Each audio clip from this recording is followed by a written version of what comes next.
नमस्कार दोस्तों, जय करवा चौथ माता। दोस्तों आप सब कैसे हैं, कमेंट में ज़रूर बताइएगा। और आज मैं आपको इस वीडियो में बताऊंगी कि 2023 में करवा चौथ का व्रत कब है और पूजा का शुभ मुहूर्त क्या है।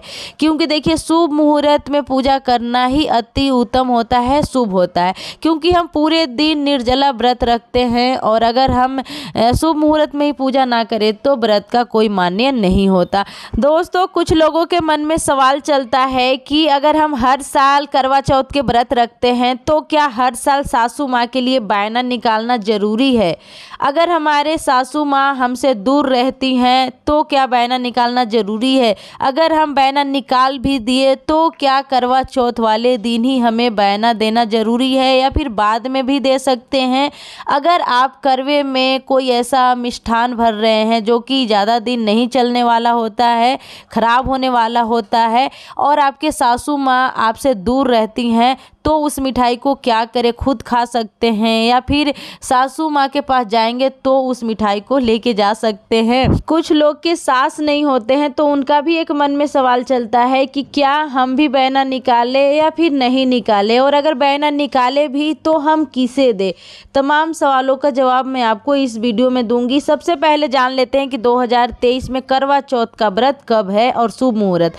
दोस्तों 2023 में करवा चौथ का व्रत है 1 नवंबर को, ठीक है ना। दिन है आपको बुधवार और पूजा का शुभ मुहूर्त है शाम के 6:01 से लेकर के 7:15 तक। इस समय जो है ना प्रदोष काल है और प्रदोष काल में ही पूजा होता है करवा चौथ माता का, शिव परिवार का, जिसमें कि शंकर जी होते हैं, पार्वती माता होती है, गणपति बप्पा होते हैं।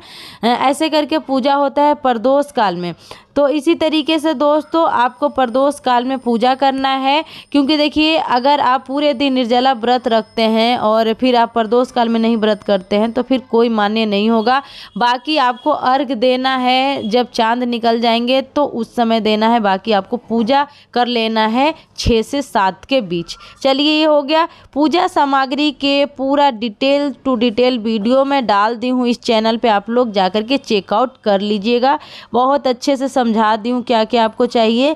बाकी दोस्तों चलिए मैं आपको बताती हूँ कि क्या सासू माँ के लिए हर साल करवा चौथ पे बायना निकालना जरूरी है। दोस्तों करवा चौथ हम करते हैं अपने अखंड सौभाग्य के लिए, और अखंड सौभाग्य हमें कहाँ से मिला है, सासू माँ से। तो दोस्तों जब हम अपने सासू माँ के लिए इतना भी नहीं कर सकते तो फिर हम करवा चौथ करेंगे तो हमें भगवान क्या फल देंगे। तो देखिए, अगर आपके सासू माँ दूर भी हैं या नज़दीक हैं या फिर आपको अपने सास से नहीं बनती है तो भी आपको अपने सासू माँ के लिए करवा चौथ पे हर साल बायना निकालना ही चाहिए। फिर भी अगर आप नहीं निकालना चाहते हैं तो कोई बात नहीं, ये आपकी श्रद्धा है, लेकिन देखिए निकालना तो चाहिए ही। क्योंकि सासू माँ जो है ना आपके पति के, आपके सुहाग के माँ हैं, तो उनके सम्मान करना आपके हाथ में है। चाहे वो आपके सम्मान करें या ना करें, उससे आपको कोई लेना देना नहीं है, लेकिन आपको उन्हें सम्मान करना ही चाहिए। साथ ही अगर आपके सासू माँ दूर रहती हैं तो आप कोई सा भी ऐसा मिष्ठान मत भरिए उसमें करवा में। और फिर भी आपके घर की अगर रीति रिवाज है मिष्ठान भरने का तो आप उस मिठाई को कोई भी जो आपसे बड़े सुहागिन महिला हैं उन्हें आप दे सकते हैं प्रसाद के रूप में। और बाकी आप जितना सामान निकाले हैं श्रृंगार की चीज़ें सबको आप रख दीजिए। जब भी आप सासू माँ के पास जाइए एक करवा लेते जाइए, और जितना भी आप ड्राई फ्रूट वगैरह भरे हैं, सूखी जो ड्राई फ्रूट होता है, मावा वगैरह और साड़ी कपड़ा जो भी है, सब आप अपने सासू माँ को दे करके और उनके चरण जरूर स्पर्श कीजिएगा। और ध्यान रखिएगा, अगर आप करवा चौथ का व्रत रखे हैं तो उस दिन आपके सास अगर आपके पास हैं तो आप अगर नाराज़ भी हैं सासू माँ से तो भी आपको ज़बरदस्ती आपको अपने सास से बोलना है और उनके आशीर्वाद लेना है। और उन्हें आपको बहनें जो निकाले हैं अपने हाथों से देना है, प्रेम पूर्वक देना है और मिठाई वगैरह भी उन्हें खिलाना है, ठीक है ना। क्योंकि वो आपके माता पिता हैं, उन्हें सम्मान करना आपके हाथ में है दोस्तों।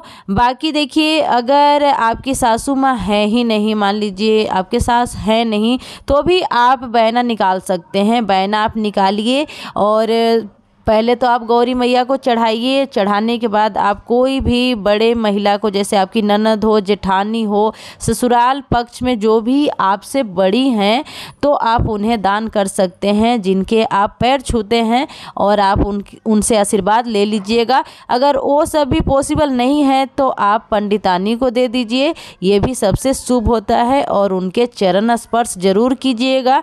और अगर ये भी पॉसिबल नहीं है तो आप क्या कीजिए कि माता रानी को ही चढ़ा करके छोड़ सकते हैं, यही हो सकता है। बाकी ऐसा होता नहीं है। अगर आपको कोई नहीं भी मिलते हैं तो आपको मंदिर में पंडित ताइन को जरूर देनी चाहिए दोस्तों। बाकी देखिए, मैं आपको ये जितने सारे सामग्री है ना, ये सारे सामग्री आपको चाहिए होगा ज़्यादा चौथ माना जाता है। दोस्तों देखिए, आपको मैं सारे सामग्री दिखा दी हूँ करवा चौथ व्रत का। पूजा विधि भी जल्दी लेके आने वाली हूँ, तो चैनल को सब्सक्राइब कर लीजिए, वीडियो को लाइक कर दीजिए, चैनल को सब्सक्राइब कर लेना।